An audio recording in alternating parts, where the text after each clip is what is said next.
about 4 types of love. Because when we talk about love, do you know that that is the most misunderstood word among all when you talk about love. But before I'm going to talk about 4 types of love, let me just talk about today about a little bit brief about what is the origin of Valentine's Day. You know, because some Christian, you know, they are hesitant to a great Happy Valentine's or Happy Heart Day, so they don't really know how to break, you know. So is it there is really? You know? So let's talk about this for a brief only. Let's just trace about what is the origin of Valentine's Day and should Christian celebrate. And where did the Valentine's Day come from? Should Christians celebrate? The origin of Valentine's Day is unclear. It's unclear. February 14 is listed on the calendar of saints in both the Anglican and Lutheran churches. The Roman Catholic Church no longer lists Saint Valentine's Day on its official calendar, and instead has made it a local celebration. Say to your neighbor, are you ready? Are you ready? Just say, I am ready. I am ready. Amen? Come on, brother, give the Lord a clap of praise.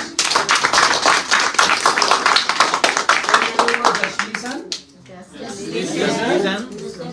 listen. Listen now. Listen Because now. this is very important. Amen? So next time, we can share this to our family and friends so that we can understand how to answer them.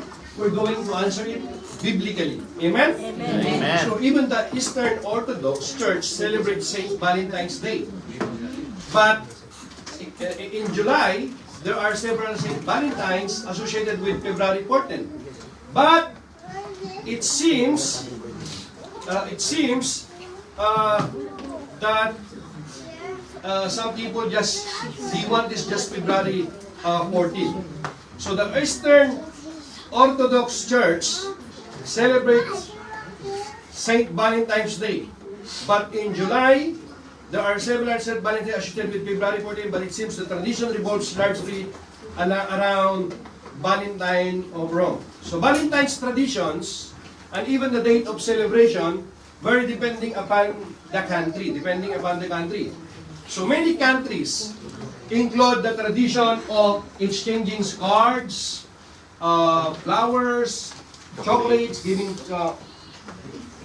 chocolates, gifts, or stuffed toys, or those are, you know, it depends by the traditions or cultures of their place.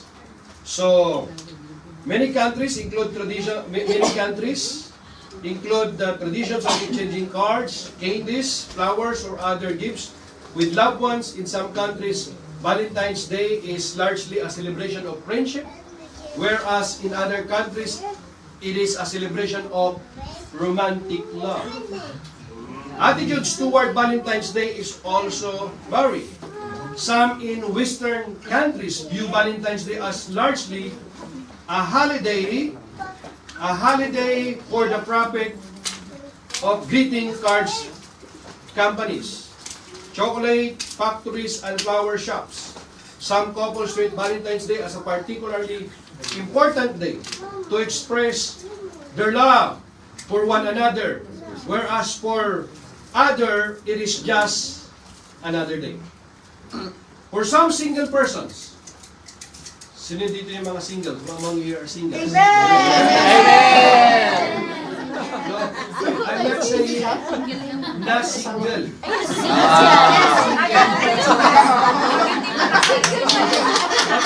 Even, so, but it's still single, isn't it? Those are singles. For some single persons wishing to be married, Valentine's Day is viewed as a hurtful reminder of their undesired relationship status. For others, both single and married, Valentine's is simply a day to express love to all manner of friends and family. So Christians are free regarding the celebration of Valentine's Day. There are many positive things to be said about celebrating love for one another. There is nothing inherently wrong with expressing love through cards and gifts on a specific day of the year. But, listen to this, but there is nothing inherently righteous about it either. And we should also express our love for one another throughout the year in a variety of ways. While there is no such things as sainthood in the terms meant by the Catholic Church, there is certainly nothing wrong with commemorating Christian martyrs or faithful Christians of the past. Neither is there a biblical mandate to do such things. The holiday, listen to this, the holiday is neither biblical nor anti-biblical. Christians can apply the principle found in Romans chapter 14, verse 5. In the same way, something one day is more holy than another day, while others think every day is alike. Listen to this.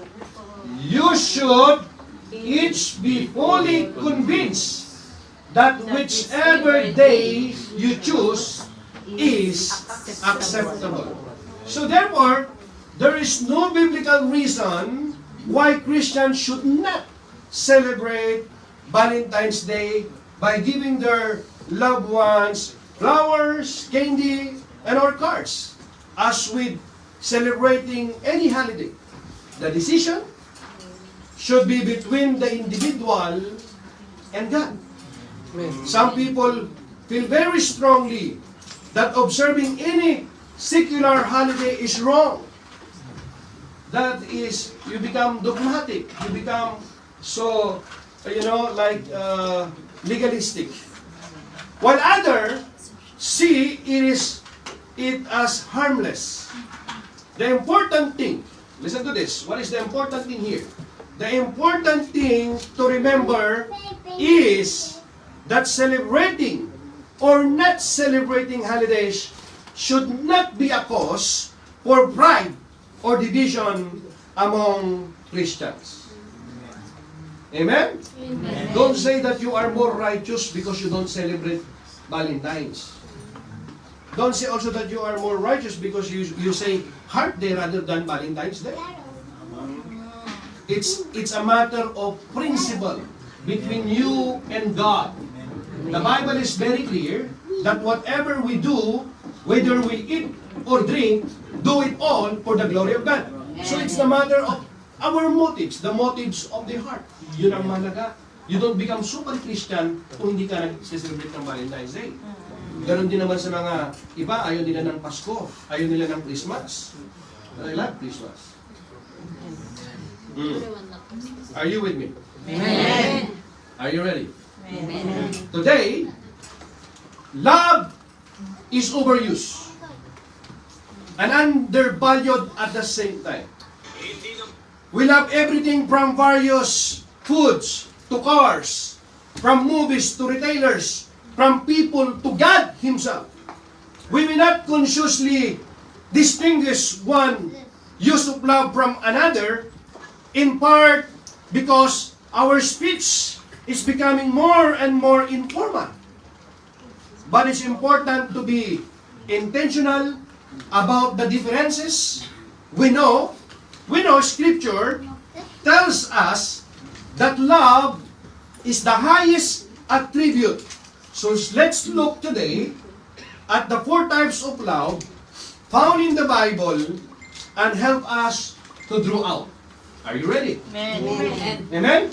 Now, the Bible says in 1 John chapter 4, verse 7 to 8, Dear friends, let us love one another. Everyone say, love one another. Love one another. One more time. Love one another. Love one another. Not love another one. Magkaiba yun, kapatid. Ha? Pag binaligtad mo yun, delikado. Okay? Don't twist that.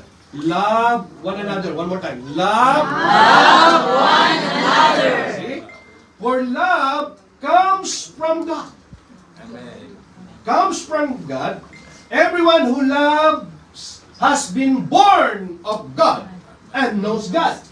Whoever does not love does not know God, because God is love. Amen? Give us a clap of praise.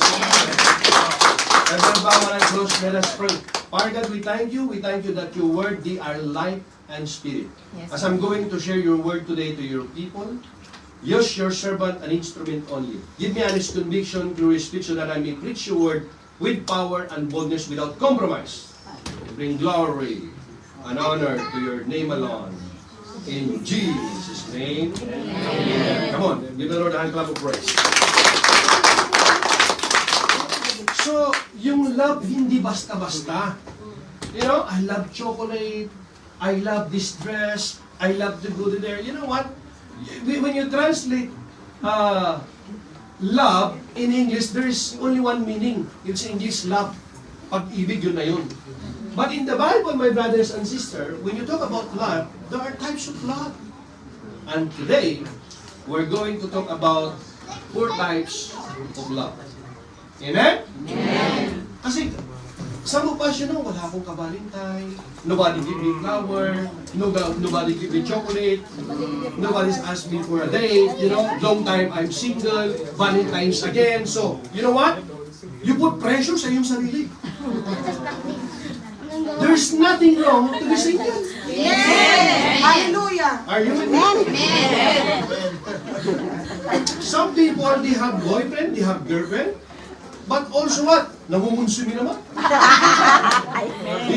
It's better na wala lang girlfriend. Wala ka pang sakit sa ulo. Are you with me? Amen. There's nothing wrong as long you have God in your life. You have boyfriend, you have girlfriend, you have husband, you have wife. But if you don't have God, you don't have the love of God in your life, then it's in vain. Amen! Are you with me? Amen!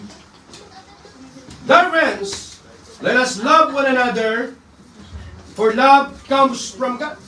Everyone who loves has been born of God and knows God. Whoever does not love does not know God, because God is love. Oh, you see that? God is love. So you can do anything you want. You can continue in your sins, and it's okay, because at the end of the day, God is love. Do you think that is also biblical? See? That is also unbiblical. Truly, that God is love, but also, God is a just God. Meaning, hindi lamang siya pag-ibig, hustisya rin siya. Amen? Amen. Now, are you ready to study the 4 types of love? Amen. Remember, my brothers and sisters, notice the word God is love. Means He is the source of love. God planted within each one of us the need to love and be loved. Amen! In fact, if you want to know, or just to remember this sermon, this whole sermon today, you don't need to, you don't forget this one word that I'm going to tell you. And if you are going to ponder this, it will change your perspective in life. The first thing you should know before you are thinking how you become successful in your life, before you planning to get married, to establish your business, to become, you know, how to improve your career, the most important thing that you should know that, you know what? Are you ready? God loves you. Amen. Everybody say, God loves me. Mahal ako ng Diyos.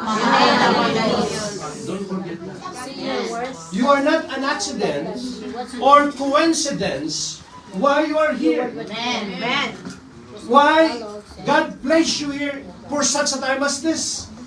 Hindi yan accident, bakit ka napunta sa mundong ito? Amen. Amen? God has a better plan and purpose to each and every one of us. Amen? Do you know that, my brothers and sisters? That's why don't say that to your kids, if you have a kids, that's it. No, aksidente lang ito, kaya dumating sa buhay. No, it's not an accident. The Bible says that every good gift and perfect gift is from above, and children are the heritage from the Lord. You might not plan it, pero plinano ng Panginoon yun. Because even in our mother's womb, kilala na tayo ng Diyos. Meron na siyang magandang plano sa atin. So remember that, my brothers and sisters, that God loves you. Don't ever forget that, and don't ever doubt that. Amen. Amen? God planted within each one of us the need to love and be loved. It is one of the ways He made us in His image. Think about that. God created that in His image, isn't it? Amen. In Genesis chapter 1, verse 26, let us make man in our own image, in the image of God, male and female, He created them, right? That's why in the book of Proverbs, you are fearfully and wonderfully made. Think about that. You are fearfully and wonderfully made. Amen? That's why every day when you wake up in the morning, when you look in the mirror, just say to the mirror, you look beautiful before, but you still look beautiful now. You look handsome before, but you still look handsome. Amen? Has been said that beauty is in the eyes of the beholder, isn't it? Beauty is in the eyes of the beholder. Kahit sabihin nila na hindi. Don't just say no. You know what? Wala na. You don't look good anymore. Kaya pag na-stress ka na, kahit anong punas-punas mo, you put iskinol at inap, you put chinjanso at inap, you put Dr. Alvin na inap. And you're just thinking, you know what? You know that one of the most, in the industry, they spend a lot when you talk about cosmetics. Because we always focus from the outside appearance. There's nothing wrong about that. Amen? We have to take care of our body. Amen. But it should be our motives also. Amen. It should be, we have the right motive. Why we are we going just to impress anyone? May asawa na, parang nagdadalaga pa rin. Are you with me? It seems like, they regret that they get married early. That's why, I don't even experience to be single in my life. So why you get married early? Are you with me? Amen. Are you listening? Amen. Now, remember that, my brothers and sisters, my brothers and sisters, God planted within each one of us the need to love and be loved. Through a relationship with our Heavenly Father, we experience His deep and abiding love. And He designed us to both receive that wondrous affections and share it with those in our lives. Amen? Amen. Pinapadama ng Diyos yung pag-ibig niya sa atin para may padama natin sa ating kapwa. It's difficult for us to love our family or the people around us if we don't experience first the love of God in our lives. Amen. Because you cannot give something if you do not have. Amen. Amen? Amen. How can you give bread if you don't have bread? Amen. That's why it's difficult for us to give, to express that love to our family or friends. Amen? Amen. What are the four loves? What are the four loves? To define what love can mean, the four he chose were storge. Everybody, storge. Storge. Ano pa yung pangalawa? Leo. Then? Eros. And agape. Okay? Hindi togi yun, ha? Storge. Okay? Sorge. Leo. Now,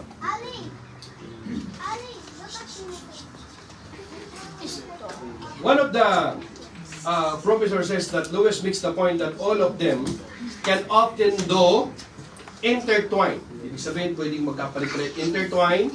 And he adds that they are displayed to others at their deepest and most meaningful level when they grow out of a love for God first. Number one, storge love. Everybody, storge love. Storge love. Nandun na kasi. Explain ko na natin. Storge love, anong ibig sabihin ng storge love? Pamilya. Storge love, familial affection. Everybody, pamilya. Pamilya. Storge love, familial affection.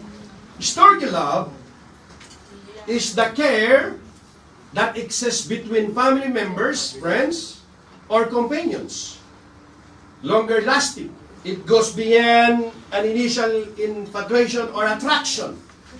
Built on a familiarity between people, the emphasis of storge is on devotion and intimacy that develops over time. So real-life examples include parents towards children, siblings, spouses, and sometimes very close friendships. One of the 10 Commandments shows what storge love can look like. In Exodus chapter 20, verse 12. Honor your father and your mother, so that you may live long in the land the Lord your God is giving you. Ephesians 5:25.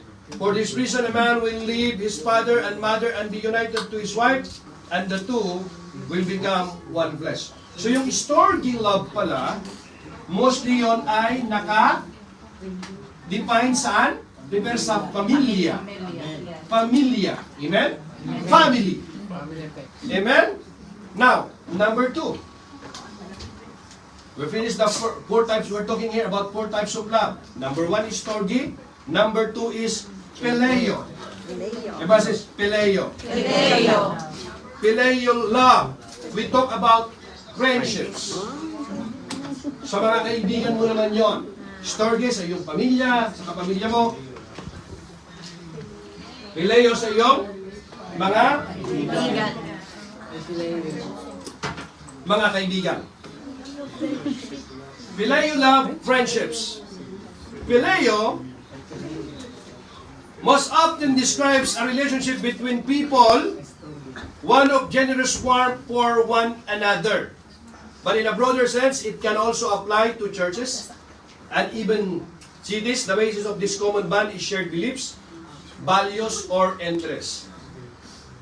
An image that comes to mind as an example of this is good friends who look out for each other. But many churches and towns have what they call sister congregations or cities. That's why the Bible says they are friends closer than a brother. Why they are closer than a brother? Because they used to they spend more time. You know, may mga kaibigan tayo na minsan mas marami ka pang oras kaysa iyong kapatid. Amen? Pero iba yung pag-ibig mo sa iyong pamilya, different also the love that you express to your friends. So the first one is storge, that is for your family. Number 2 is phileo, that is for your friends. Amen? And number 3, we talk about eros love. Eros love, it's about passion. Kanino naman to? Girlfriend. Oh, no, not for girlfriend. Just listen to this, my brothers and sisters. Eros love is the kind of affection is meant to describe a healthy. Diba si healthy? Healthy ito sensual love between husbands and wives. Romance and physical attraction play a part in it. Amen? Kanino yung eros love na yon? Sa iyong asawa lang. Awa.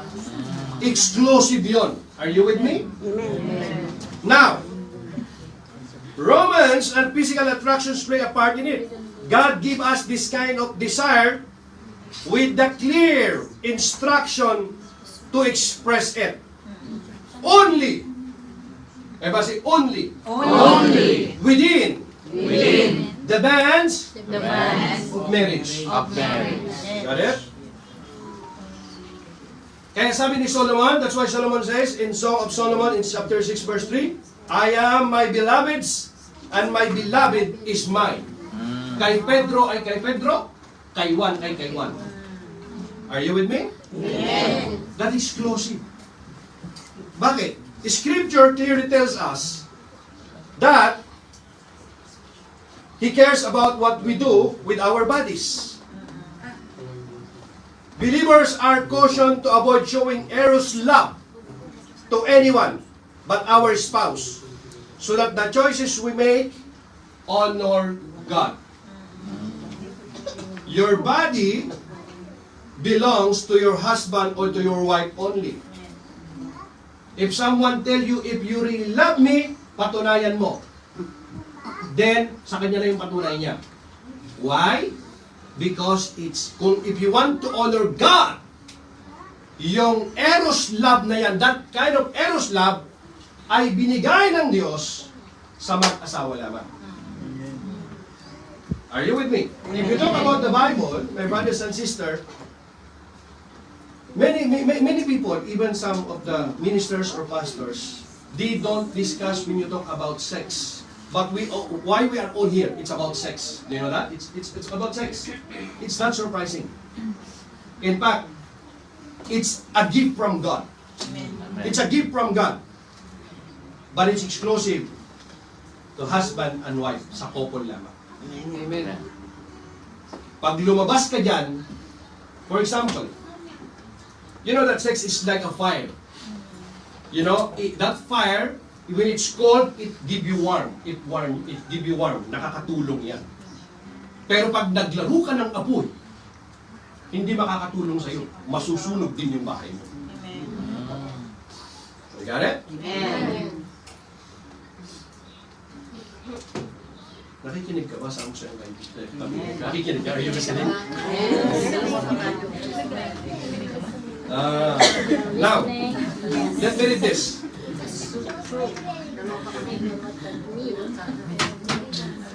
1 Corinthians chapter 6 verse 18 to 20. Flee. The Bible says flee. Other version says run. Run. Takbo nga dyan, takbo. Sabi niya, flee from sexual immorality. All other sins a person commits are outside the body. But whoever sins sexually sins against their own body. And listen to this. Do you not know, the Bible says, do you not know, hindi mo ba alam, sabi niya, do you not know that your bodies are the temples of the Holy Spirit?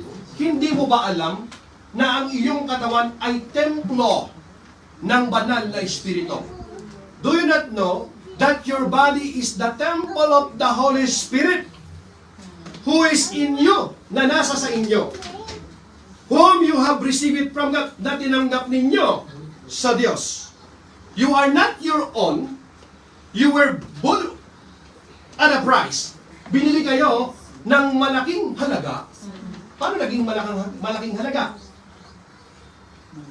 Because, anong nangyari kay Jesus? He shed His blood on the cross of Calvary para ikaw at ako, ay alin, magkaroon ng kaligtasan. Magkaroon ng kapatawaran. Because without the shedding of blood, there is no forgiveness of sin. You were bought at a price, therefore, honor God with your bodies.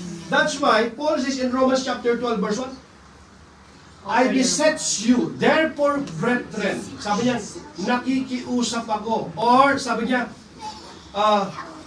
para bang, I beseech you, sabi niya, para bang nagsusumamo ako. I beseech you therefore, brethren, by the mercies of God, that you present your bodies as a living sacrifice, holy, acceptable to God, which is your reasonable service. Ito yung klase ng pagsamba na tinatanggap ng Diyos. Kaaya-aya sa Kanya. Perfect will of God. Present your bodies as a living sacrifice. So your body is the temple of the Holy Spirit. Think about that.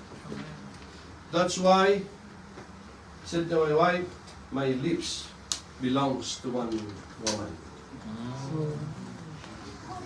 Do you know? Do you know an eagle?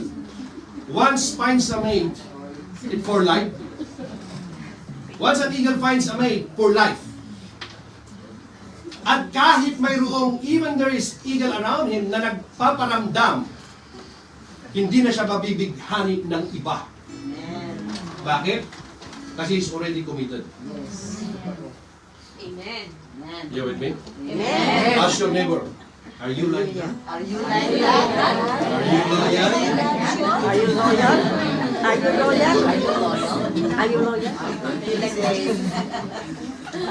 Even there is another eagle around it. He's already committed. Number 4 types of love. Number 1 is what? Storge. Number 2 is what? Phileo. Number 3 is Eros. Eros. Number 4 is what? Last? Agape. Agape love. Ano ba siya? Charity. Chat. Unconditional to eh. Ito na nakuha yung salitang agape. Agape love. Agape love is probably the most talk about the 4 kinds of love. It is the highest, most complete form of affection. God's love for us is the foundation of this love. And Jesus give us many lessons about and examples of agape, a strong, selfless, and sacrificial love during His earthly ministry. Jesus reminded His disciples over and over again that they have to love one another. Jesus reminded His disciples over and over again that we are called to show this agape to God and to other people, whether they are friends, our family, or even our enemies. Wow. This is really hard. You know that I said last time, if there is one verse in the scripture that should not write, it should be this one. Love your enemies. But it's not up to me. It's up to God. This is really difficult. Really hard. And if you say, no, I can do that easily. Really? You can do that easily? You cannot do that easily. If you are not filled by the Holy Spirit, you cannot do that. Only if you are filled by the Holy Spirit, then you can do that. Amen. If the love of God expressed to us, then we can do this. But in our own strength, no way, we cannot do this. Jesus replied in Matthew chapter 22, verse 37 to 39, love the Lord your God with all your heart and with all your soul and with all your mind. This is the first and greatest commandment, and the second is like it. Love your neighbor as yourself. You see that? In fact, the 10 Commandments, if you just summarize that, the first 1 to 5, it's about loving God. And then the 6 to 10, it's about love your neighbor. You love your neighbor, you will not steal. You will not kill. You know? It's about, you don't covet. Thou shalt not covet thy neighbor's wife. Are the 4 love types biblical? The Bible says in Proverbs chapter 3, verse 3 to 4, let love and faithfulness.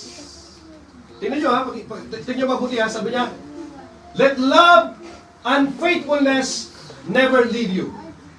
Yung pag-ibig, kapatid, at yung katapatan. Kapag ito, if this one, love and faithfulness, yung naging sentro, the center ng marriage, ng isang mag-asawa.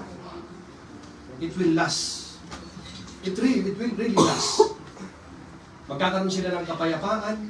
They will have peace. And hindi lang peace, they will receive also yung joy. Sa kanilang pagsasama, napakaganda yung kagalakan na yun. But sometimes this is missing. Nami-misunderstood natin yung word love. Mamahalin ko siya kung mamahalin niya ako. I will love him only if he will love me also. Okay? Ano pa naman siya? Di ba?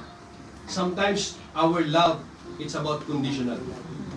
But when you talk about agape love, it's unconditional. Amen. Amen? Amen.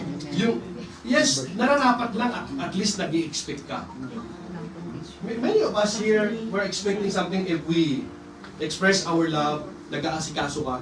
Isn't it that you are expecting something that at least ipadamanin nila kahit paano? Suklian man lang. Kasi kung hindi, if you don't express that, hindi nila sinusuklian yun. Sometimes we get disappointed, we get discouraged, isn't it? Yes. Di ba lang marunong mag-thank you, gano'n? Sometimes nadi-discourage ka lang. That's why it's better, just lahat ng gagawin mo, Lord, even though you don't say thank you, you don't appreciate me, I know, Lord, that you are watching, Lord. So, just keep doing good. Even though nobody say thank you, nobody appreciate you. We know, at the end of the day, God is working. Amen? Let love and faithfulness never leave you. Bind them around your neck. Write them on the tablet of your heart. Then, you see what happened? There's a reward here. Then, you will win favor. Kanino daw? You will win favor and a good name in the sight of God and man. Hindi lamang sa Diyos,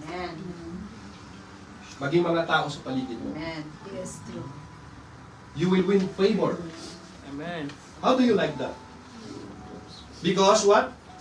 You are faithful. Amen. Mapagmahal ka means you have this compassion. Pinapadama mo to. If you love someone, of course, you honor that person. You respect that. If you, sabi niya, di ba? Bind them around your neck, write them on the tablet of your heart. Kung ito ang dala-dala mo, even you are not wealthy. If you have, kung mayroong ganito, the Bible says, you will win favor and a good name in the sight of God and man. Marami kang ang pera. You are wealthy. Pero kung sira ang pangalan mo, wala rin. Walang kwenta para saan pa. Sira ka naman. 1 Peter chapter 4 verse 8, the Bible says, above all, love each other deeply, because love covers over a multitude of sins. Kita niyo yung taong tunay na nagmamahal, kahit maraming nagawang kasalanan, nagpapatawad, nagpo-forgive siya. You with me? Amen. And the greatest love is to sacrifice one's life for one another. For another. The greatest love is to sacrifice one's life for another. That's how Jesus loved you. He gave His life so you can live. Wala nang hihigit dito. When you talk about the love of God na pinadama sa atin. Kahit mahalin mo pa lahat ng tao sa mundo, hindi kayang ipapantay ang pag-ibig ng Diyos sa atin. Yung pag-ibig ng Diyos sa'yo, in Romans chapter 5 verse 8, God demonstrates His love towards us, while we were still sinners. Nung tayo makasalanan pa.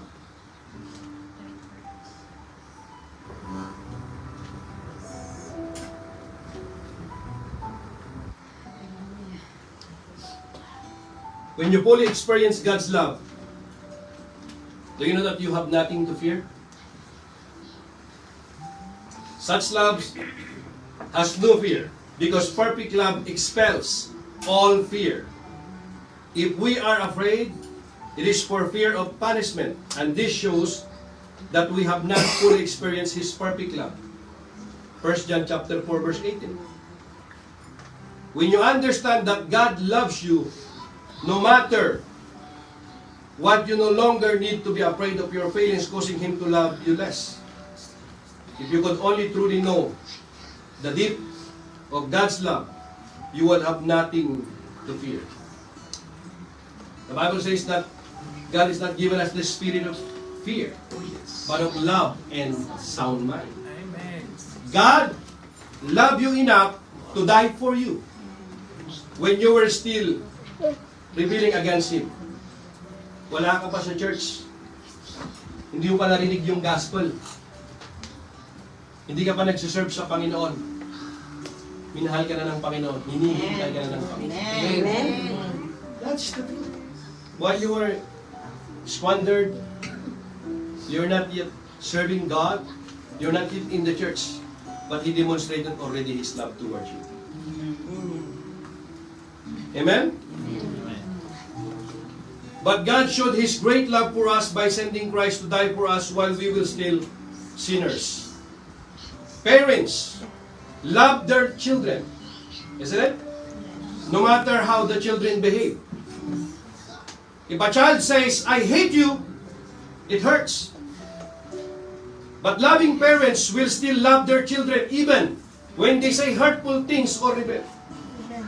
Even when you were still rebelling against God and saying, "I hate you," He replied, "I love you." Amen. By choosing to die for you so that He could have a relationship with you forever. Kahit yung isang anak na hindi nakikinig, suway sa kanyang magulang, pero kapag ka nagbalik yun, yung parents, nakahanda pa rin siyang yakapin at tanggapin. Why? Ganun yung klaseng pag-ibig. How much more the love of God? Pinatunayan niya yan. He died in the cross of Calvary. You and I don't deserve this kinds of love. You do not deserve God's love. Wala po sa atin dito makakapagsabi na deserve natin. No one does. But the amazing news is that He loves you anyway. And that is grace. This is grace. God loved you so much that He paid the price to offer you the gift of eternal life. No one deserved it based on their own action or how religious they think they are. God's love is a precious gift to be treasured. My brothers and sisters, amen? Would you raise your hand to receive the blessings of the Lord? Now to the King of Kings and Lord of Lords, mighty God, everlasting Father and Prince of Peace, because you put God first place in your life, and you continue to live a life worthy of the calling and obedient to His word. Now I bless you in the name of the Father, of the Son, of the Holy Spirit. Go in peace And praise the Lord. We'll see you again, Lord willing, next Friday. We love you. Praise the Lord. Praise the Lord.